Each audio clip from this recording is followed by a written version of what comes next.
Hello friends, good morning. स्वागत करछे मोर नुआ वीडियो रे आपण मानकु। तो आज गोटे रेसिपी बनामा जेंडा कि हमर भात जदि वेस्ट होउची सेटा के काणे करमा। तो चलून आपण मानकु बतामी आज रेसिपी रे। तो इटा गोटे छोटिया मोटिया ब्रेकफास्ट ही जिबा। तो आमे सेटा के बने करी खामा। तो बहुत टेस्टी लागबा, बहुत बढ़िया लागबा, पूरा बिरयानी बागी। तो चलून वीडियो के स्टार्ट कर देमा। तो इटा देखुन अरुआ भात, इटा 2 दिन हैला ई अरुआ भात के। तो आमे चलून इटा के गुटे इटा जिनिस रेडी करमा। इथि दिनमा प्याज, आलू, ग्रीन मटर, चना सब के रेडी कर देमा। चलू तो ई भात के इटा मु फ्रिज रे बाहर करली और तापर आलू, प्याज आउ मटर, चना, ग्रीन मटर पैकेट वाला टा। तो एबे हमर सब रेडी ही सारी छी। एबे बसामा गोटे कढ़ई आउ टिके जीरा फुटे नै जिमा। तापर किछि जीरा पके नै गला, जीरा फुटे करी कंचा मिर्चा गोटे फुटे नै गला। तापर प्याज के लगे जमा फ्राई करी पूरा ब्राउन कलर हो गला पर हमें आलू आउ मटर चना के लगे नहीं।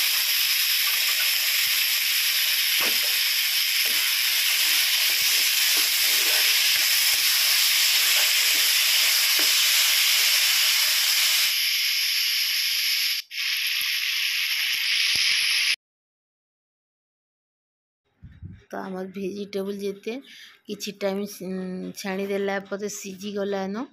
आउ एबे आमे भात के लगाबा लगी करमा। तो आमे फ्रिज रे रखी दिलना भात जेते बेले टिके सुखा टाइप रो ही थिसी।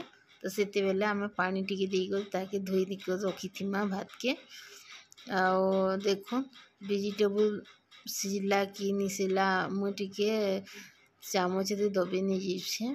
जेंटा कि हमर आलूटा सिझी गला न। एबे आलू सिझी गले सब भेजिटेबल पूरा रेडी ही थिसी। आउ तापरे आमे आमर राइस के पके देला। तो देखुन कितने सुंदर गोटे भेजिटेबल राइस बनी गला। तो ई भेजिटेबल राइस के आपण माने डिनर रे भी खाई पारबे आउ ब्रेकफास्ट रे भी खाई पारबे। तो आपण मानकु ई वीडियो भल लागिथवा बोली मु आशा करछे। यदि भल लागिछे बेले आपण माने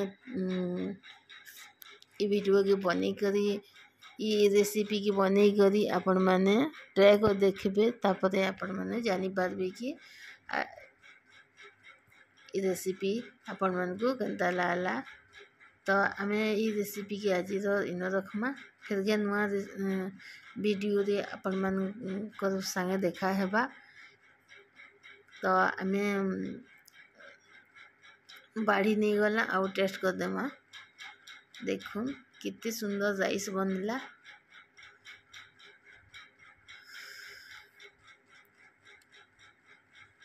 गरमा गरम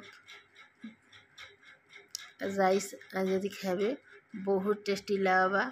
आपण माने खाई करी देखबे। तो आज वीडियो आमे इन रखमा न। फिर के नुआ वीडियो रे देखा हेबा। सेते बेल तक आपण मानकर पाखु विदाय नउछे फ्रेंड्स। धन्यवाद।